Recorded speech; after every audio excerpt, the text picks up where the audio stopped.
Olá, vamos falar hoje na nossa segunda aula do nosso módulo de Ética Profissional e Cidadania sobre o sujeito ético e as várias concepções éticas desde a Idade Antiga até a Idade Moderna. O professor Marcilei vai falar para a gente quais são os nossos objetivos hoje na nossa aula.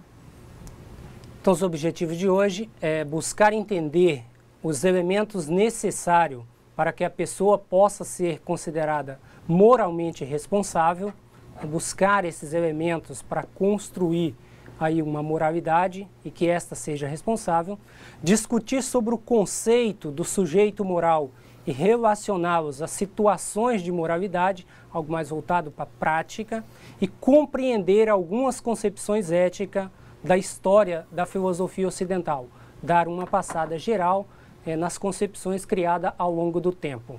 Professora? Então, vamos começar falando sobre o sujeito ético ou sujeito moral. Esse é um conceito que vai permear toda a nossa aula de hoje. Nós vamos falar sobre como desenvolver aí uma perspectiva de uma autonomia moral nas atitudes, seja nas atitudes sociais ou nas nossas questões profissionais. Vamos ver aqui então o que nós concebemos como um sujeito ético. Um sujeito ético, ele vai ser um ser consciente de si e dos outros, como pessoas iguais e detentoras dos mesmos direitos. Essa é uma das características. A segunda característica é que o sujeito ético ou sujeito moral, ele tem que ser um sujeito dotado de vontade. Vamos verificar aqui que essa palavra vontade, ela não tem a mesma ideia que nós usamos no senso comum. A palavra vontade na filosofia é a capacidade que nós temos para controlar e orientar os nossos desejos, impulsos e tendências e sentimentos. Ou seja, a capacidade que nós temos para deliberar, para decidir entre as várias alternativas possíveis. Então, esse segundo aspecto, que é o sujeito como um ser de vontade, é um aspecto que ele vai ser fundamental na perspectiva de uma concepção ética na Idade Antiga, quando nós formos falar da concepção ética de Platão, de Aristóteles, eles vão sempre estar trabalhando com essa ideia de um sujeito que ele é capaz de dominar os seus desejos, que ele é capaz de dominar os seus instintos para a sua ação.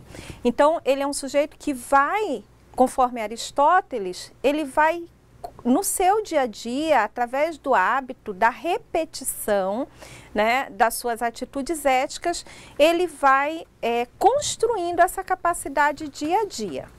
A terceira característica que nós podemos observar aqui é que para que nós possamos ser considerados como sujeito ético, nós temos que ser responsáveis. O sujeito ético é um ser responsável, ou seja, ele se reconhece, ou ele reconhece como um autor da sua ação. Ele é capaz de avaliar os efeitos e as consequências dessa ação e de assumir esses efeitos e essas consequências. Portanto, ele responde por essas ações. Por isso é que nós dizemos que ele é responsável pela sua ação. Ao mesmo tempo que ele é responsável, ele é livre. Vejam que essas duas características, elas estão intimamente relacionadas. Porque quando eu digo que o sujeito ético, ele é um ser livre, eu estou dizendo que essa liberdade, que é esse poder que nós temos de nos autodeterminar, de dar a nós mesmos as regras da nossa conduta, isso implica em uma responsabilidade. Por quê? Porque se eu tenho essa liberdade enquanto ser, enquanto um sujeito, eu tenho que ter uma responsabilidade com essa liberdade. Algumas vezes, quando a gente fala da liberdade, as pessoas às vezes pensam, né, e confundem com libertinagem. Não é isso, não é você sair fazendo o que você quiser. O sujeito ético, ele vai entender essa responsabilidade, essa liberdade dele como o ato de responsabilidade. Ou seja, eu sou livre para fazer o que eu quiser. Mas vamos retomar a nossa aula anterior. Nós dissemos que a ética, né, é essa reflexão que eu faço sobre a moral. Então, se eu faço uma reflexão sobre a moral, eu estou refletindo sobre o certo, o errado, o bom, o ruim, né, o que eu devo e o que eu não devo fazer. Hoje, na nossa aula, a gente vai falar muito sobre isso, o que se deve e o que não deve fazer. Então, numa reflexão ética, eu posso pensar, ora, eu quero fazer uma determinada coisa, uma determinada ação. Eu posso fazer essa ação, eu sou livre, né? Nós somos livres para a maioria das coisas. O que nós quisermos fazer, nós podemos fazer, mas a grande questão ética é, eu devo fazer? Então, o sujeito ético, ele vai se fazer essa pergunta, eu sou livre para fazer, eu posso fazer, eu quero fazer, mas eu devo fazer? Então, essa pergunta é uma pergunta do sujeito ético, daquele sujeito que constrói uma moralidade autônoma, né? Na aula passada a gente falou também sobre isso. É a moralidade autônoma e a moralidade heterônoma. Qual que é a moralidade autônoma? É aquela moralidade ou aquela conduta que eu tenho a partir dos meus valores, a partir dos meus conceitos, a partir daquilo que eu acredito como sendo correto e eu vou buscar os princípios morais para isso. Então, essa minha ação é uma ação autônoma. Quando eu preciso de uma lei, de uma norma, de uma regra, de uma pessoa, de uma câmera me observando, né, para eu fazer a coisa certa, então a minha moral é uma moral heterônoma, porque eu não ajo a partir dos meus valores, mas a partir de uma regra, né, que está ali me observando, de alguém que está me observando e me obrigando a agir dessa forma. Então, o sujeito ético, o sujeito moral, ele é aquele sujeito que ele é livre e consciente de si e do outro, né? Que foi a primeira característica que nós vimos. Bem, a partir daí, nós podemos pensar então na conduta ética, né? Como que se dá essa conduta ética para esse sujeito ético, para esse sujeito moral? A conduta ética, ela sempre vai pressupor a liberdade. Portanto, quando nós estamos falando de ética, nós sempre vamos estar falando de um sujeito que é livre. Ele é livre, ele deve, então, a partir dessa liberdade, construir o quê? A sua autonomia. Então, a conduta ética pressupõe a liberdade, a autonomia de personalidade. Esse sujeito ético ou moral é alguém capaz de se autodeterminar, de avaliar as condições de convívio social e tomar as suas decisões. Então, isso aqui é fundamental, gente, porque num convívio social, nós estamos o tempo todo nos deparando com situações que nós, muitas vezes, recorremos a regras de convivência. Essas regras nos orientam, mas também, muitas vezes, essas regras, elas não são o suficiente. Às vezes você se vê em uma situação em que você busca na regra social a conduta certa naquela determinada circunstância e você ainda fica em dúvida, ainda surge a interrogação. Como nós já falamos, a ética ela surge nesse momento da interrogação. Nesse momento em que eu preciso resgatar os meus conceitos, resgatar os meus princípios, os meus valores e decidir, né? É um momento de decisão. Aí eu vou decidir se a minha ação ou a minha conduta será ética ou não. Então vejam que existe aí um caminho, um processo, né? Um campo onde a ética ela se efetiva. O campo é a sociedade, é o convívio social. O exercício, ele é diário, porque todos os dias nós estamos nos relacionando, estamos entrando em situações que nos levam, muitas vezes, a decidir, né? A tomar uma decisão. Muito bem. Vamos, então, falar um pouco sobre essa construção da personalidade moral. Como eu já falei para vocês, todos os dias nós estamos construindo a nossa ética e a nossa moral. Segundo Kongsberg, um psicólogo, né, que trabalhou um pouco essa questão da personalidade moral, que aí já vai para o lado da psicologia, ele nos diz que nós temos 3 níveis de moralidade, ou 3 níveis de autonomia ou não. No primeiro nível, que ele chama de nível convencional, nós estamos no nível da moral heterônoma. Né? No nível, o nível pré-convencional, nós estamos numa moral heterônoma. No nível convencional, é um nível um pouquinho mais alto, quando a gente supera essa heteronomia, né? E a gente começa a reconhecer o outro nas nossas relações. E esse reconhecimento vai fazer com que a gente busque atender às expectativas interpessoais, ou seja, as expectativas do outro.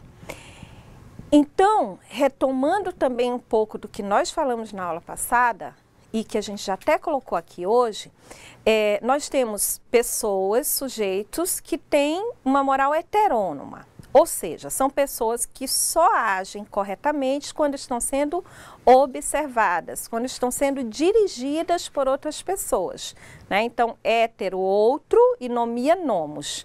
Uma pessoa que precisa do outro para obedecer às normas, para seguir as normas, para agir de acordo com uma moralidade. Esse é o nível pré-convencional, é o nível mais baixo, vamos dizer assim, que um sujeito moral pode ter.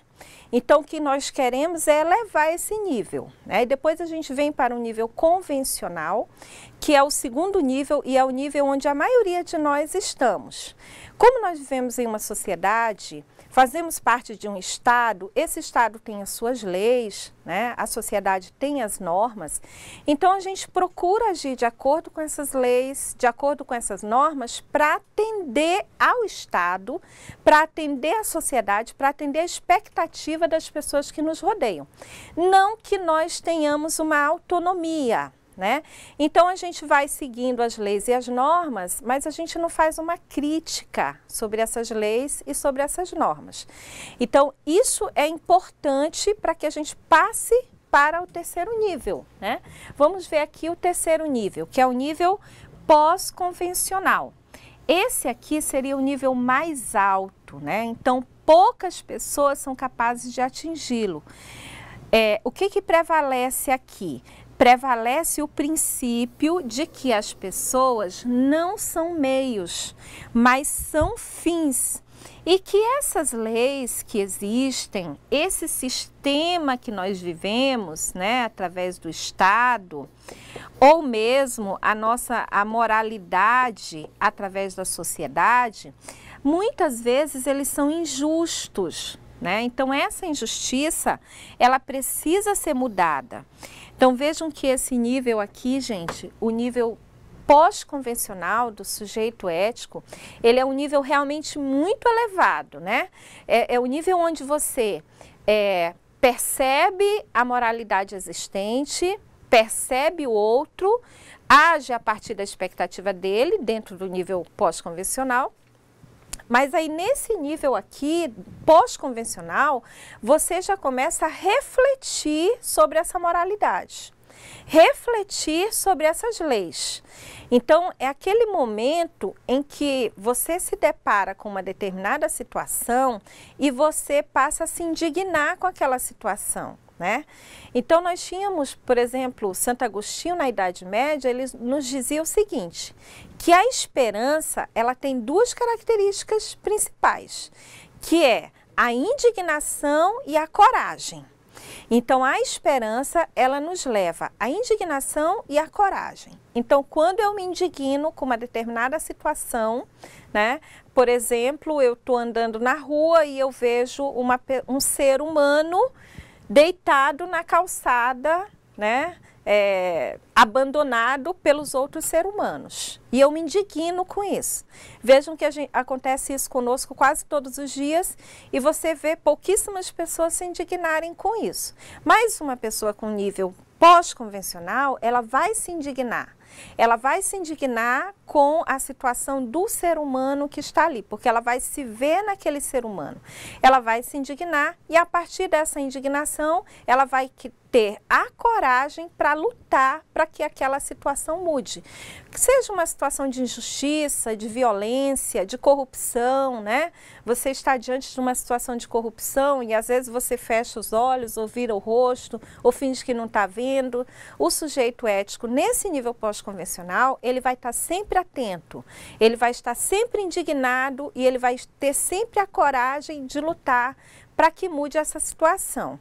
Então, é um nível muito importante do ponto de vista, por exemplo, da nossa relação com a natureza, né? Na nossa relação com a natureza, nós temos aí uma série de situações, né? O desmatamento, o mesmo desrespeito ao meio em que nós vivemos. Então, isso tudo vai estar contido dentro desse nível pós-convencional.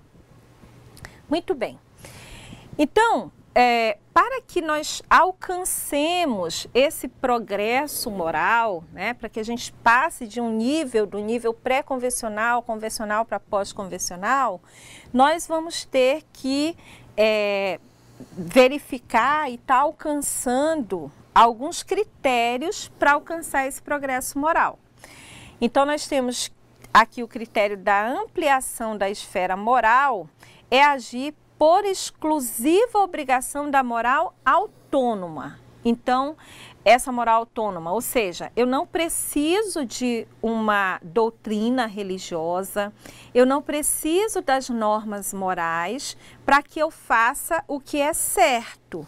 Então, eu vou fazer o certo independente da doutrina religiosa ou das normas sociais. Um outro critério é o caráter consciente e livre da ação, né, que nós já falamos que é uma característica do sujeito ético. E esse aqui, esse terceiro critério, ele é muito interessante porque ele fala da articulação entre os meus interesses, né, que são os interesses pessoais, e os interesses coletivos. Então, nem sempre, gente, que nós temos uma mudança na moralidade, nós temos um progresso na moralidade, né? Então, a mudança da moralidade não significa um progresso. Às vezes eu ouço as pessoas falando, mas nós estamos num momento muito evoluído, as coisas mudaram, as coisas progrediram. Não. Não é porque mudou que progrediu. Às vezes nós temos até um regresso, vamos dizer assim, né? Uma falta de avanço no que diz respeito à moralidade. É só nós avaliarmos a moralidade nossa, do brasileiro, do jeitinho, né? Não, vamos aqui, eu dou um jeitinho, vamos dar um jeitinho. Então, essa moralidade do jeitinho não é um progresso moral, né? É um retrocesso moral. Então, o progresso moral seria uma mudança em que nós buscássemos os princípios para a ação e não um jeitinho, não uma racionalização, como nós exercitamos em outro momento, né? Quando nós estamos refletindo eticamente, nós não podemos racionalizar as situações. A reflexão tem que ser ética e não racionalização, não pesar. Isso é melhor do que isso, então eu vou ficar com isso. Não. Isso é certo, isso é errado, eu vou ficar com o certo, né? Essa é a reflexão ética. Bem, para a construção de todas essas teorias, nós temos várias concepções éticas no decorrer da história da humanidade. Como nós falamos, a existência de uma simples moral não significa a existência explícita de uma ética, porque para que haja uma ética é necessário que haja uma reflexão, uma discussão e uma interpretação sobre os valores morais. Então, essa reflexão e essa interpretação sobre os valores morais é o que os pensadores vão fazer no decorrer da história. Então, na Idade Antiga, alguns pensadores vão estar refletindo, discutindo, avaliando a moralidade daquela época, né? E apontando qual que seria a melhor maneira de nós estarmos construindo a nossa moralidade, nos construindo enquanto sujeito éticos, né? Então, vamos ver aqui, por exemplo, na Idade Antiga, ou na Grécia Antiga, né, nós tínhamos uma reflexão dos gregos sobre a questão da ética, que é a ética grega. Essa ética, ela é conhecida como ética racionalista. Por quê? Porque os gregos, especialmente os filósofos gregos, eles passam a refletir e a buscar o conhecimento, todo ele baseado na razão. Então, dentro dessa reflexão racionalista, a virtude resulta do trabalho reflexivo de quem? Desse sujeito de razão. Quem é esse sujeito de razão? O homem, né? Todos nós somos sujeitos de razão. Portanto, nós somos capazes de refletir. Então, esse caráter, esse trabalho reflexivo da razão, da sabedoria, do controle racional, isso aqui é fundamental nessa ética grega. O controle racional dos desejos e das paixões. Podemos ver aqui, por exemplo, na ética de Platão, que é uma ética racionalista grega, né? Então, para Platão, alcançar o bem relaciona-se com a capacidade de compreender o bem. Essa capacidade de compreender o bem nos possibilita o autocontrole, ou seja, a capacidade que nós temos de governarmos a nós mesmos.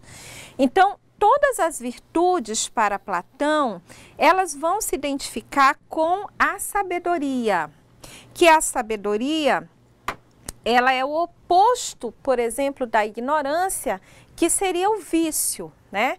Então, a sabedoria é uma virtude e a ignorância é o vício. Então, para Platão, de uma maneira geral, ele vai nos dizer que nós precisamos exercitar a nossa racionalidade, refletir sobre a moralidade, buscar uma sabedoria, né, através dessa reflexão, para que nós nos afastemos do vício, que seria a ignorância, o desconhecimento, ou o viver irrefletido, né?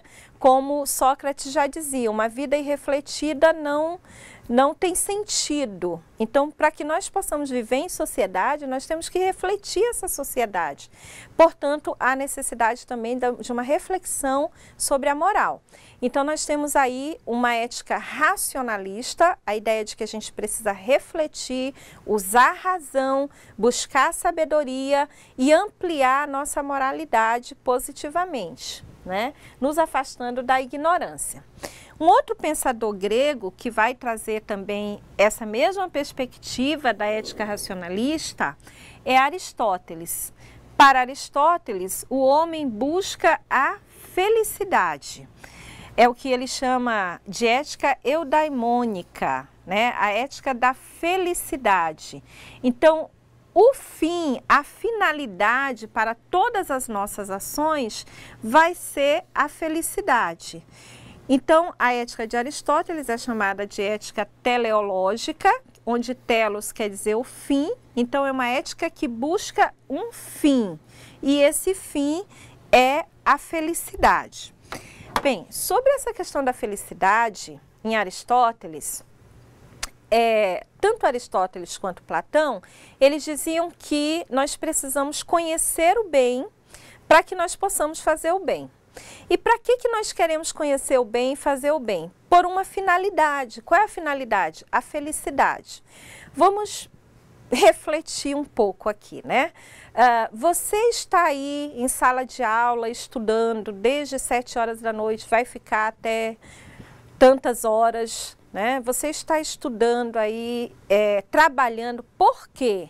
Qual é o motivo de você estudar, de você trabalhar, constituir uma família, cuidar bem dos seus filhos, amar sua família? Qual é a finalidade de tudo isso? Para Aristóteles, a finalidade de tudo isso é a felicidade. Você pode responder, porque eu quero um emprego melhor, uma casa melhor, eu quero ganhar muito dinheiro, eu quero ficar rico. Mas para que você quer tudo isso?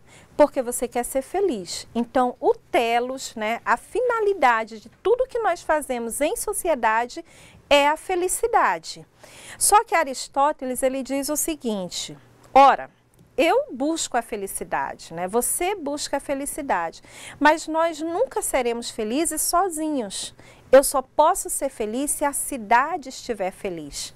Eu só posso ser feliz se o outro estiver feliz. Por isso que a ética, ela é essa reflexão sobre o outro, sobre a sociedade, né?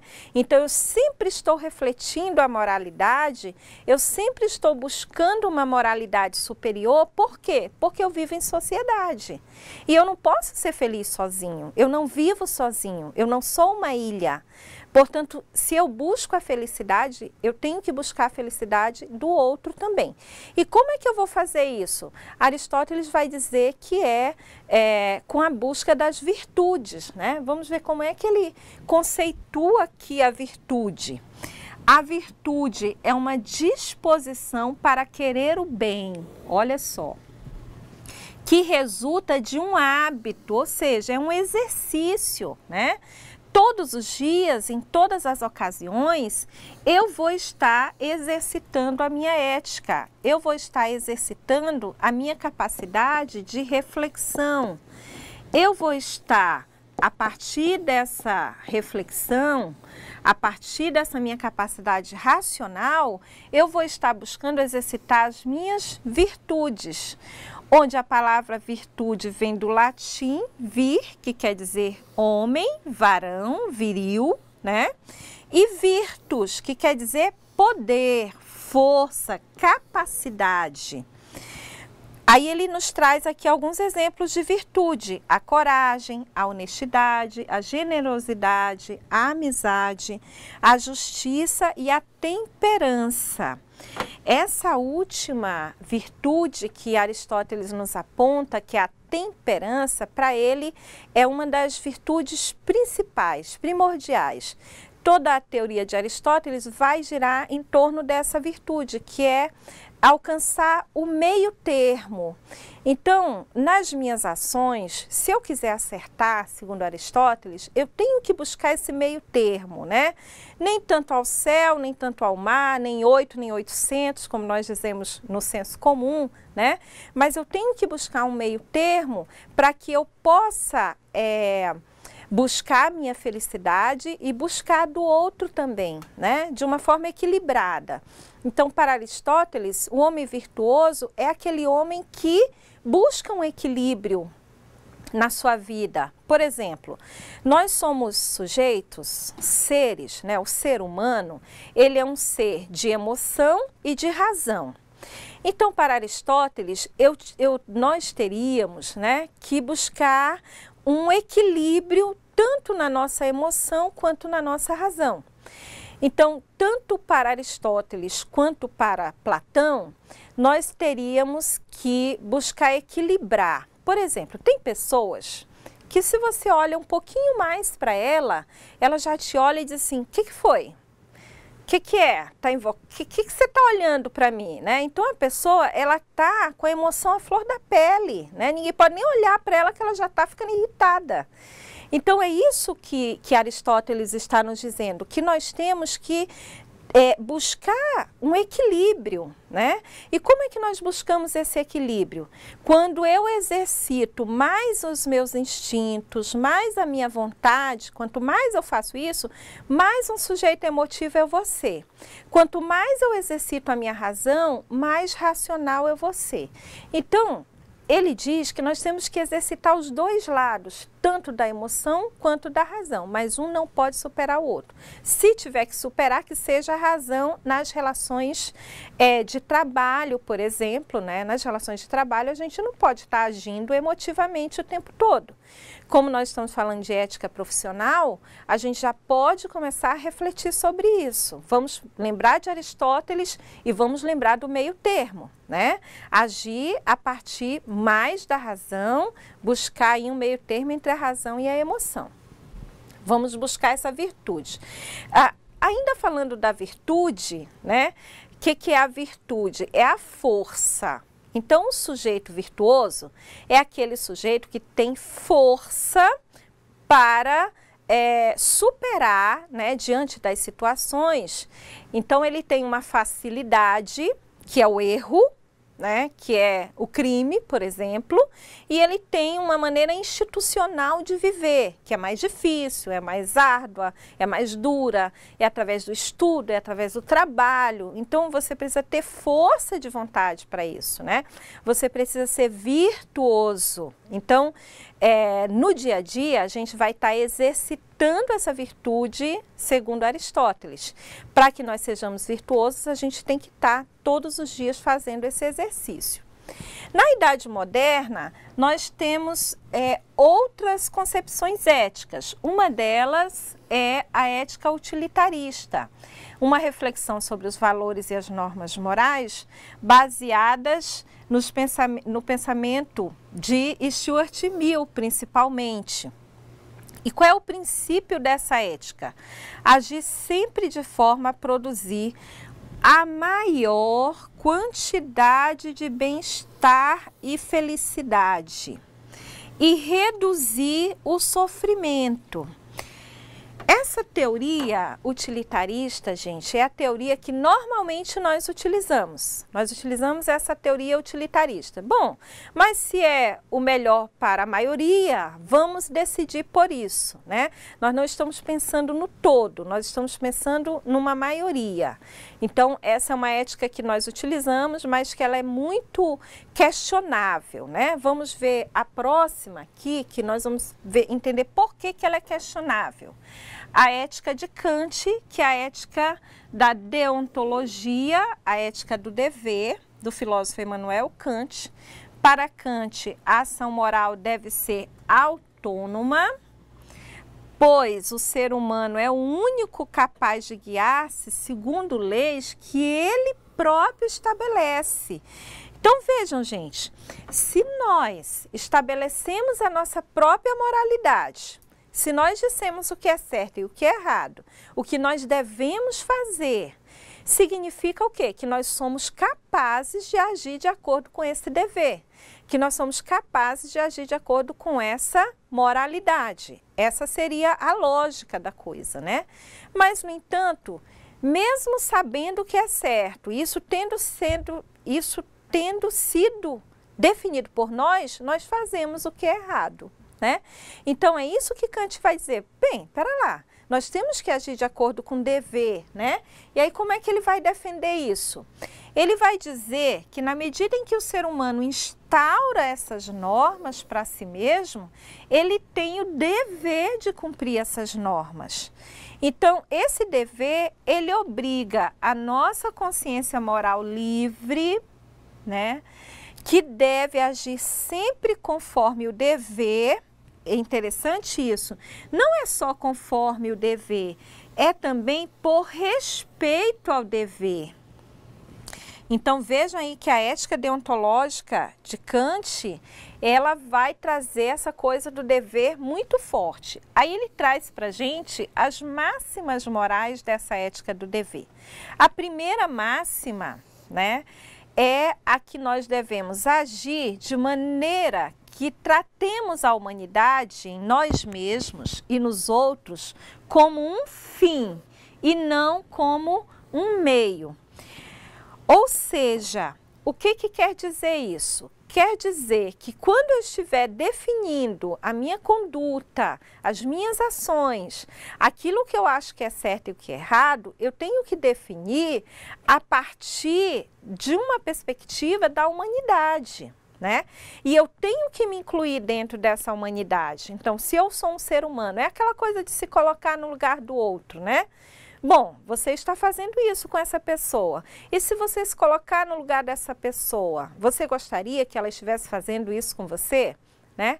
Então, essa máxima aí, ela traz essa ideia de se colocar no lugar do outro. Vamos ver a segunda. Age como se a máxima de sua ação devesse servir de lei universal para todos os seres racionais. Então, o que é bom para mim, o que é certo para mim, deve ser também bom e certo para todos. A terceira máxima que ele traz é um imperativo categórico, né?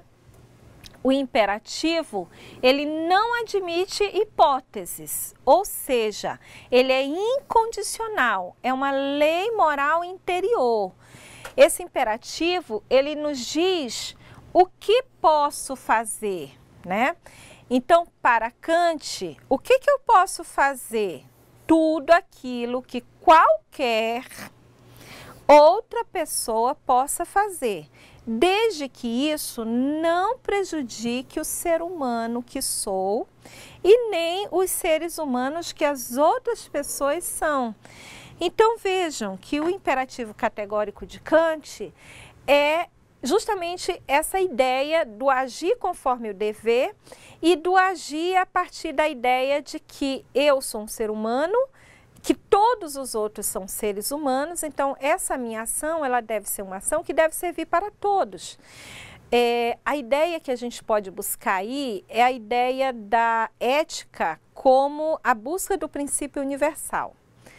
Então, quando nós falamos da moral, nós dissemos que a moral ela era social, era temporal. E a ética, ela buscava uma universalidade.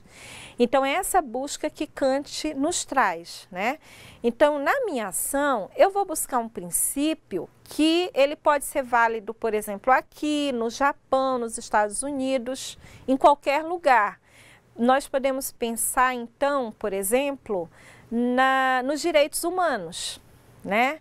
Então, o ser humano, ele vai ter direito à vida, ele vai ter direito à dignidade em qualquer lugar do mundo, em qualquer lugar que ele esteja. Então, é essa lei universal que Kant vai buscar, né? Que vai refletir, não é nem buscar, refletir. Uma outra ética, que é uma ética de Hegel, Hegel, ele reflete a ética como um produto da cultura. Então, ele vai dizer que o ser humano, ele é um ser histórico, que a cultura age sobre este ser humano, determina o seu ser, né? Portanto, vai moldar o seu caráter. Então, vejam que Hegel, ele é um pouco diferente de Kant, né? Porque enquanto Kant vai dizer que nós temos que buscar um imperativo categórico, né? Aquilo que é válido para todos, que tem que ser visto como um dever, como um fundamento universal, o Hegel ele vai dizer ao contrário, né? Ele vai trazer uma outra visão, uma nova visão. Ele vai dizer que a nossa moralidade, a nossa ética, ela é constituída culturalmente. Né? Então, dependendo da nossa cultura, da sociedade em que nós vivemos, nós vamos estar constituindo essa moralidade e, por conseguinte, constituindo essa ética. E isso vai constituir também a nossa personalidade moral, né? O nosso caráter moral. Então, essa ética de Hegel é uma ética que nos traz a ideia de que as instituições sociais, né, de cada sociedade é que vai determinar a vida ética ou a moral dos indivíduos. Não é o próprio indivíduo que vai refletir sobre a moral, né, mas são as instituições que já vão determinar essa ética. Então, para Hegel, a vida ética, ela implica em uma concordância entre a vontade coletiva definida pela cultura de um povo e a vontade individual. Essa ética de Hegel, ela é muito aproximada do conceito que nós temos de moral, né? Porque a moral, ela é cultural, ela é externa, né, exterior ao indivíduo, ela é construída socialmente através das instituições, e essa construção dessa moral, ela já é autodeterminada, né? Quando você nasce, essa moralidade já está aí e você tem que viver de acordo com ela. Então vejam que essa ética de Hegel, ela não nos traz muita coisa da reflexão da moral, né? Mas de uma imposição da moral que deve ser seguida para o bem da coletividade e para o bem do sujeito enquanto sujeito dessa coletividade. Eu quero voltar um pouquinho aqui com vocês para o imperativo categórico de Kant, quando ele diz que nós podemos responder aqui, por exemplo, né, a resposta, o que posso fazer? Então, essa pergunta é a pergunta da reflexão ética, né? Quando eu trago, ou eu me vejo em uma situação em que eu preciso refletir sobre a moral, eu me vejo numa situação em que eu me pergunto, né? O que eu posso fazer? Qual é a conduta que eu tenho que ter nessa determinada situação? Então, essa pergunta, o que posso fazer, é que Kant vai tentar nos responder. E ele vai nos dizer que nós não podemos, para atingir os nossos objetivos, usar as pessoas como um meio, né? Como a gente vê muito aí na sociedade. Você quer ter um emprego melhor, você quer morar em um lugar melhor, ter um carro melhor, ficar amigo de certas pessoas. Então você muitas vezes usa as pessoas para alcançar esse seu objetivo. Então, isso para Kant não seria o ideal, né? Então, para Kant, a humanidade, as pessoas, elas sempre vão ser o fim para a minha ação. Tanto é que, veja aqui novamente o imperativo que ele nos traz. O que eu devo fazer? Tudo aquilo que qualquer outra pessoa possa fazer, desde que isso não prejudique o ser humano que existe em mim e nem o ser humano que existe nas outras pessoas. Então, nós vamos trabalhar com essas categorias de Kant, com esse imperativo de Kant, lembrando também do sujeito ético que nós iniciamos a aula. Então, esse sujeito ético, ele é um sujeito que ele é consciente de si e do outro, ele é um sujeito que ele é responsável pelos seus atos, né, pela sua conduta moral, portanto, ele é responsável também pelas consequências do seu ato, e ele é um sujeito que ele é livre. E essa liberdade implica nessa responsabilidade, né? Nós temos um pensador que é o Sartre, que ele vai refletir bastante sobre essa questão da relação entre a liberdade e a responsabilidade, né? Então, no momento em que eu sou livre, eu sou responsável por mim e por toda a humanidade, né? Então, ele vai trazer essa ideia também de Kant, né? Que se eu sou livre e eu sou responsável por mim, mas eu sou responsável também pela humanidade. Ah, professora Cléo, como que é isso aí? Como que eu posso ser responsável por mim e responsável pela humanidade? Você é responsável por você e pela humanidade na medida em que você é um espelho para a humanidade, né? Em que a sua vida reflete na humanidade. Por exemplo, vocês estão aí estudando, buscando conhecimento, né? Então, o que vocês estão dizendo para quem não está buscando conhecimento? Que buscar o conhecimento, estudar, né? Buscar uma formação é positivo para a humanidade, é positivo para as pessoas. Então, essa atitude de vocês vai refletir na sociedade e vai refletir na humanidade. É nesse sentido. Então, se eu faço a coisa certa, eu estou dizendo para todos que estão ao meu redor que aquilo é o melhor a ser feito, né? Da mesma forma que se eu cometo um ilícito, né? Eu estou também dando uma mensagem para a humanidade, olha, nós podemos cometer o ilícito, né? Eu posso até estar dando a falsa ideia de que o crime compensa, né? Mas se nós formos observar toda a história, nós vamos verificar que ele não compensa. Então, nós temos várias atividades que nós vamos fazer dentro desse processo, dessa reflexão do imperativo categórico, do sujeito ético, né, do sujeito moral, dos níveis que nós buscamos alcançar no nosso dia a dia, no nosso cotidiano, desde o nível pré-convencional até o nível pós-convencional, que é o nível mais crítico do sujeito ético, né? Então, esse sujeito ético que tem a capacidade de controlar os seus desejos, de controlar através da sua razão, ou seja, como nós falamos, na filosofia nós chamamos isso de vontade, né? Então, você ser um sujeito de vontade é você ser esse sujeito que tem essa capacidade de controlar os seus desejos, de controlar os seus impulsos e agir a partir da sua racionalidade, a partir da sua moralidade, a partir dos seus valores, a partir dos seus princípios. Então, muitas vezes nós nos vemos em várias situações em que a gente, às vezes, pensa, poxa, mas eu perdi a cabeça, né? Eu não tive tempo para pensar, mas isso não existe, né, gente? A gente sempre tem tempo para pensar, nós temos essa racionalidade, nós somos e devemos ser esse sujeito de vontade, esse sujeito que vai controlar, né, os seus instintos e os seus desejos. Ok, gente? Então, vamos para as nossas atividades e retornamos para as considerações das atividades.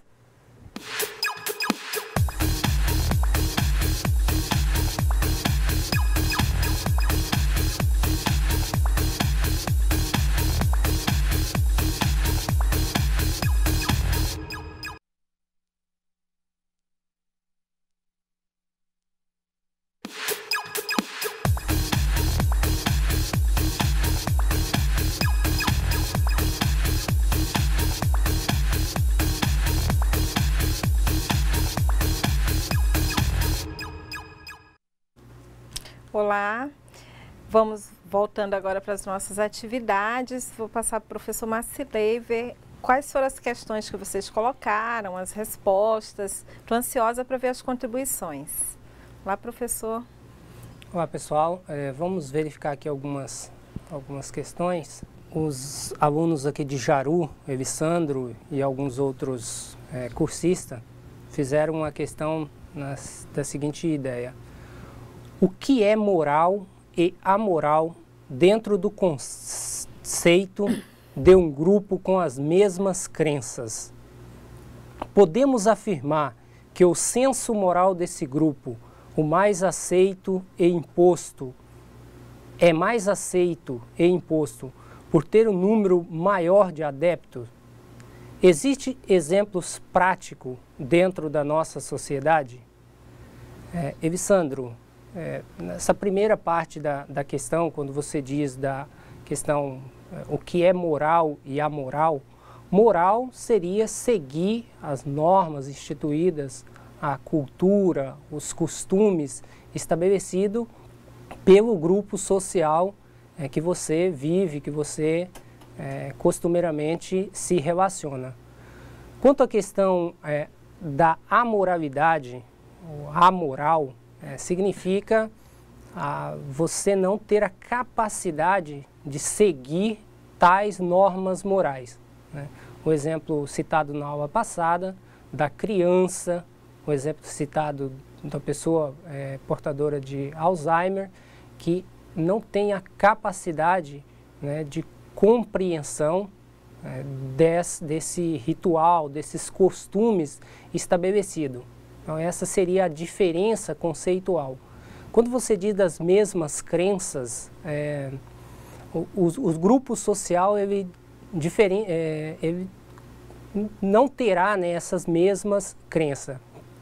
Podemos afirmar que o senso moral desse grupo, o mais aceito e imposto por ter um número maior de adeptos, nós temos aqui que tomar cuidado para não acreditar que a moral instituída ela é sempre a moral que foi ela é a moral aceita por ser seguida pelo maior número de pessoas, e sim que ela pode ter sido criada por um pequeno grupo, mas tornada a moral instituída devido à institucionalização. Então a escola, a instituição religiosa, a tornou a moral mais aceita, né? A partir do processo que institucionaliza ela se torna a moral vigente. Comentário, professora? Não, então, como o professor falou, né?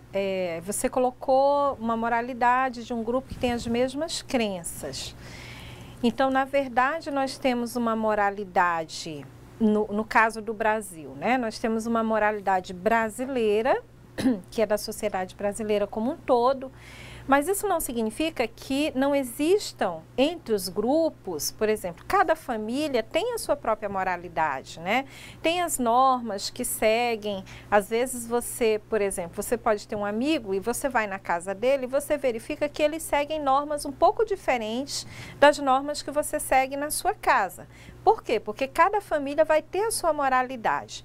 Só que essas moralidades de grupos, de famílias, de pequenas comunidades, elas não podem fugir ou ir de encontro com a moralidade brasileira, por exemplo, né? Por exemplo, se uma determinada família decide que ela, dentro de casa, eles vão andar despidos. Para eles não tem problema, todas as pessoas andam despidas dentro da casa. Faz parte da norma daquela família, algo que não tem problema para ninguém dentro da família e dentro da casa. No entanto, essas pessoas, elas não podem sair, por exemplo, na frente da sua casa despida, porque aí elas vão estar ferindo a moralidade da sociedade em torno, né? E a moralidade brasileira, além da legislação brasileira também, né? Porque isso também é um ilícito, além de ser imoral, é um ilícito também. Então, quando você fala, quando a maioria, né, acha que é certo, vai prevalecer, na verdade, a moralidade da maioria, no caso do Brasil, ela vai prevalecer sim sobre as moralidades dos grupos, né? Apesar de cada grupo ter a sua moralidade, nós temos uma moralidade brasileira. Então, se eu entendi a sua pergunta, vai haver essa prevalecência, sim, de uma moralidade maior, ok? Outra questão levantada pelo aluno Juscelio, a ética procura o fundamento do valor que norteia o comportamento, partindo da historicidade presente nos valores. O que vem a ser este valor? Então, na aula anterior, nós fizemos uma conceituação do que seriam esses valores, porque existe uma relação direta, né, entre os valores, a moral e a ética. Toda moral, ela é constituída a partir dos valores sociais. Aí você me pergunta, o que são esses valores? Eu vou dar um exemplo assim bem prático, que a gente vive no dia a dia, ou não, né? Um exemplo, que é do gênio. Vamos imaginar que nós temos um gênio que ele está concedendo 3 desejos para todos nós. O que você pediria para esse gênio, né? Quais seriam os seus 3 desejos? Um segundo aí para vocês pensarem nesses desejos. Bem, eu já fiz essa experiência com outros grupos de pessoas e vários me responderam, eu ia querer $1 milhão, né? Eu ia querer ficar milionária, eu ia querer ter uma mansão, eu ia querer um carro, um Porsche, um carro muito caro. Então, esses desejos nossos, eles têm muito a ver com os nossos valores. O que são os nossos valores? Aquilo que nós desejamos, aquilo que nós almejamos, aquilo que nós nos referenciamos. Então, eu vou fazer um determinado curso, por exemplo, o curso que vocês podem estar fazendo, estudando. Por que você está fazendo esse curso? porque você valoriza esse curso, porque esse curso tem valor para você. Portanto, você deseja fazer esse curso. Então, os nossos valores, eles estão muito relacionados com os nossos desejos. Por isso que eu falei do gênio, né? Por que nós valorizamos sempre ficar ricos, uma mansão, um carro caro? Porque um dos principais valores da nossa sociedade, que é a sociedade capitalista, é o capital, né? O capital, na sociedade capitalista, ele vale mais do que a vida. Ele vale mais do que o ser humano. Por exemplo, você poderia ter pensado, eu também poderia ter pensado, o seguinte: bom, já que eu posso, né, que eu tenho 3 desejos, eu vou desejar que acabe a fome no mundo, que acabe o racismo, que acabe a homofobia, que acabe as doenças, né? Eu vou desejar a cura para o câncer, por exemplo, mas nós não desejamos nada disso. Por quê? Por causa dos nossos valores, né? Por isso que nós temos que estar repensando os nossos valores. Então, a nossa moralidade, ela é constituída em cima desses valores. Por que nós, de uma maneira geral, né? Por que as pessoas são tão corruptas, né? Por que o ser humano é corrupto? Por que o ser humano pratica tantos ilícitos? Por causa dos seus valores. Porque se ele valorizasse mais a humanidade, a honestidade, né, as virtudes, nós não valorizamos tanto as virtudes, aquelas virtudes aristotélicas que nós falamos, né? O nosso valor principal é o dinheiro, é o capital. Então, respondendo a sua pergunta, o que são os valores? Os valores são aquelas coisas que nós desejamos, que nós almejamos. Portanto, se os nossos valores fossem mais voltados para a humanidade, para a espiritualidade, para a honestidade, nós teríamos desejado, né, os segundos desejos que eu falei, como uma sociedade mais justa, uma sociedade mais igualitária, uma sociedade com menos doença, com menos fome. Então, nós iríamos ter esses desejos, porque eles estariam relacionados com os nossos valores. Tem algumas outras respostas, vamos ir acompanhando as perguntas. A pergunta número 1 diz, era para verificar a partir da citação do Kant, né? Haja de tal modo que a máxima de sua ação possa sempre valer como princípio universal de conduta. Haja sempre como se fosse simultaneamente legislador e sujeito na república das vontades. Haja sempre de tal modo que trate a humanidade, tanto na sua pessoa como na do outro, como fim e não como meio. Pergunta número 1. Explique em que sentido o sujeito moral não significa o mesmo que um simples indivíduo. O pessoal de Jaru respondeu a questão número 1 e disse: a partir do momento que o ser tem o conhecimento e a capacidade de avaliar o moral na sua concepção, e após essa reflexão, escolha o que deve seguir sem interferência dos pensamentos dos outros grupos. Também outro polo respondeu: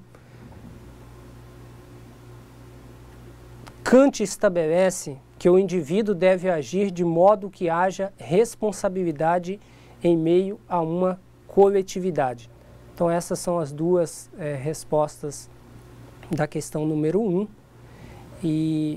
Então, qual seria aqui, né, a diferença, né, entre o sujeito moral e aquele sujeito, o simples indivíduo, né?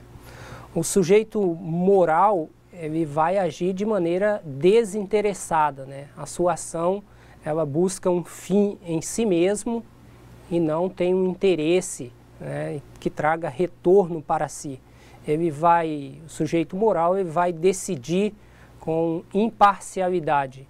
Ele não vai defender determinados interesses a partir da sua ação. Age apenas por dever e não segundo quaisquer interesse, motivos ou fins, que na maioria das vezes as nossas ações são orientadas por determinados motivos, por interesse, ou não tendo a ação como fim, e sim alguns outros fins escusos, né? O princípio da universalidade, o sujeito moral, ele tende a agir buscando o princípio da universalidade. Age apenas segundo uma máxima tal que possas querer ao mesmo tempo o que se torne lei universal, que é a ideia kantiana, né, do imperativo ou da ação que deve levar em consideração a outra pessoa e a ação que possa se tornar também universal. Age como se a máxima de tua ação se devesse tornar, pela tua vontade, uma lei universal da natureza.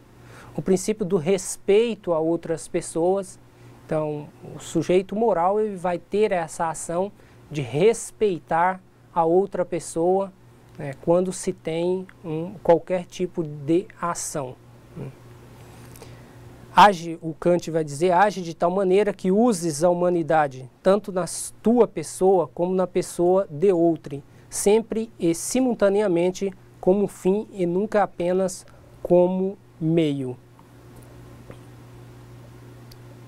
Da questão número 1, então temos essas reflexões.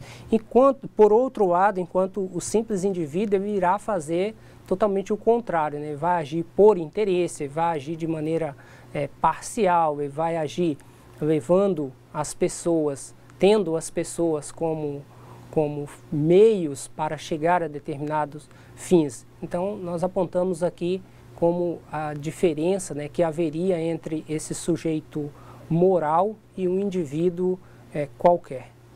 Professora? Vamos para a segunda pergunta. Para a segunda. Dê um exemplo de situação em que agimos segundo a moral heterônoma. Nós temos aqui algumas respostas de Candeias do Jamari. Um abraço lá para o G. Anderson, Milena, Valdileide, que respondem: é agirmos com um interesse comum. Exemplo, nós alunos temos um interesse comum de concluirmos o curso.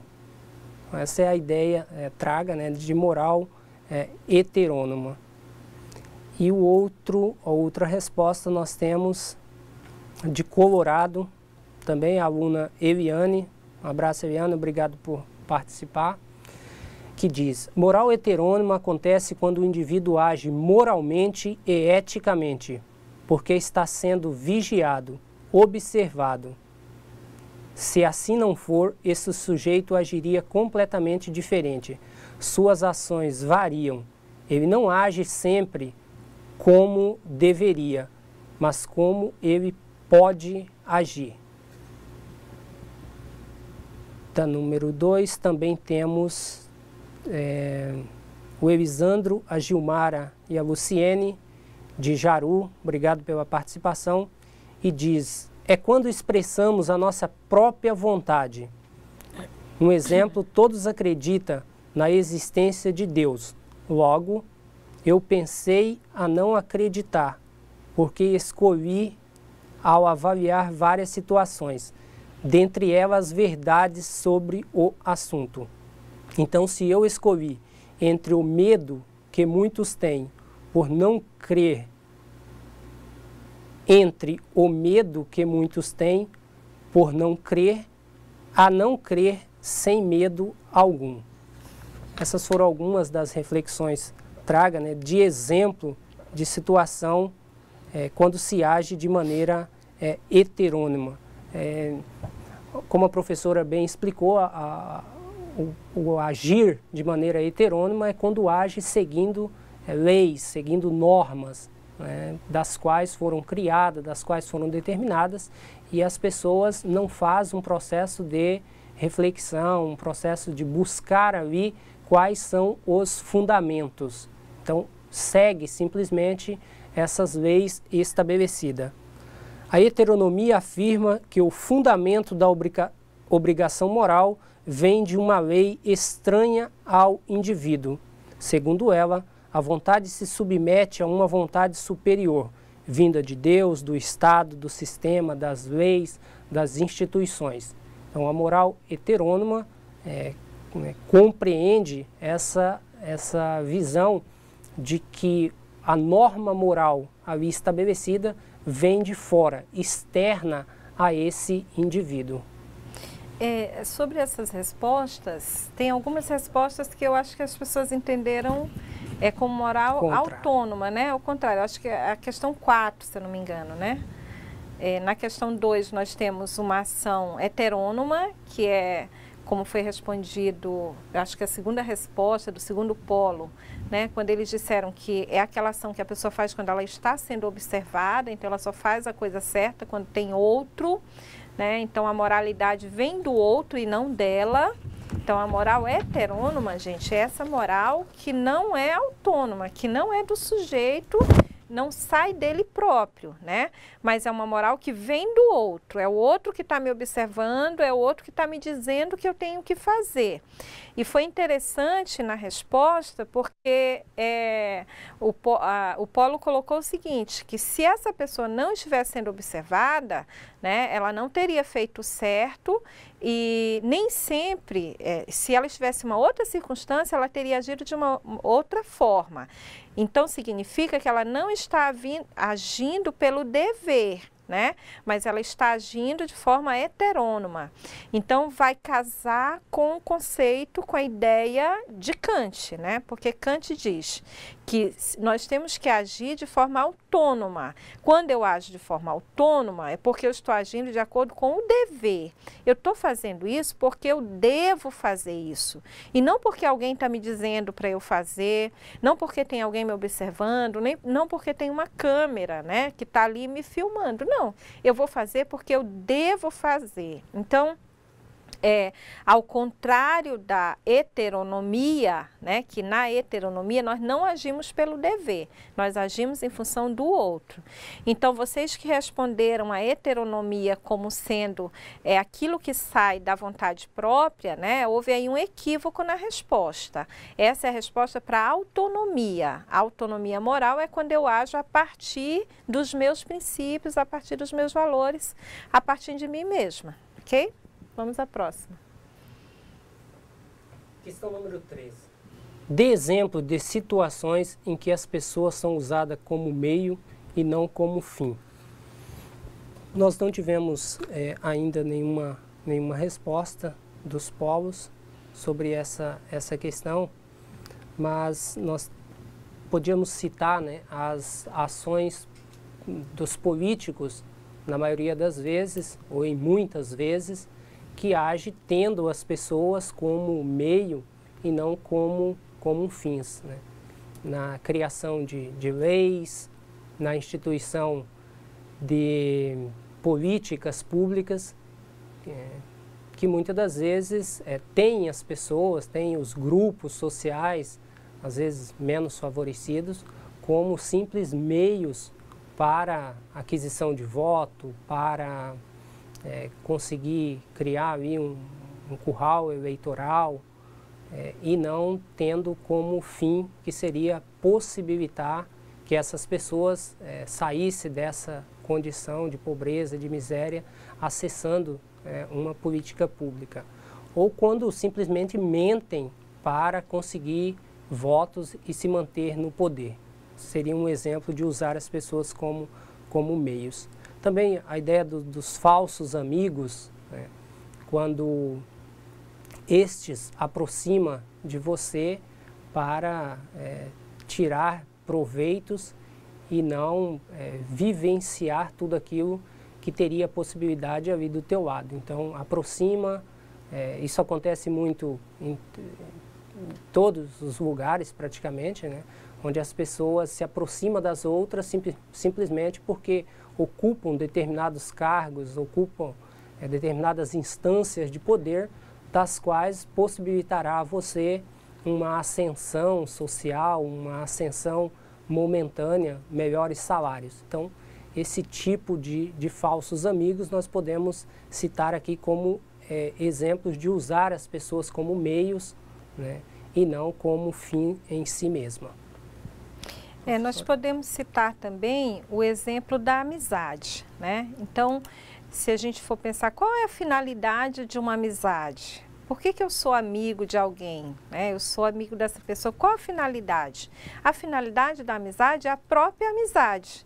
Então, eu sou amigo dessa pessoa porque eu quero ser amigo dela. A finalidade é a própria pessoa, é a própria relação entre essas pessoas.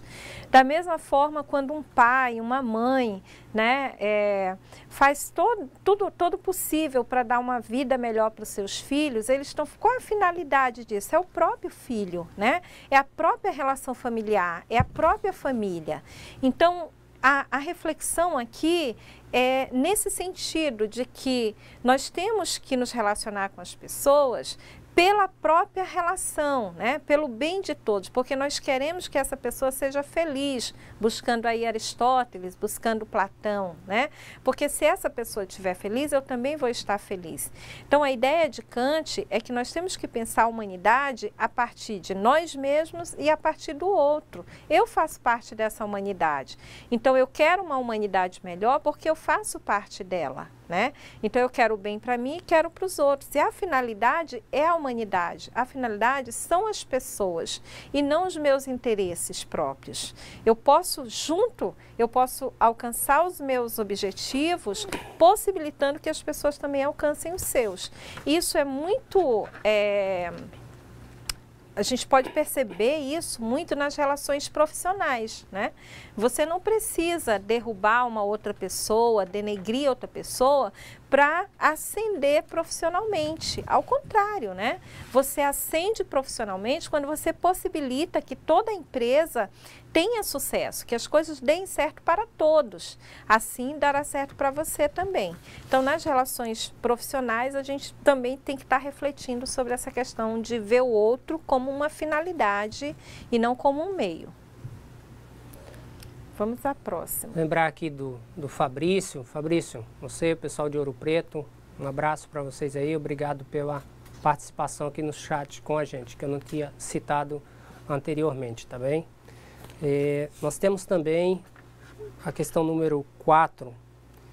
Dê exemplo de situação em que agimos conforme a moral autônoma, né, que a professora tinha dito.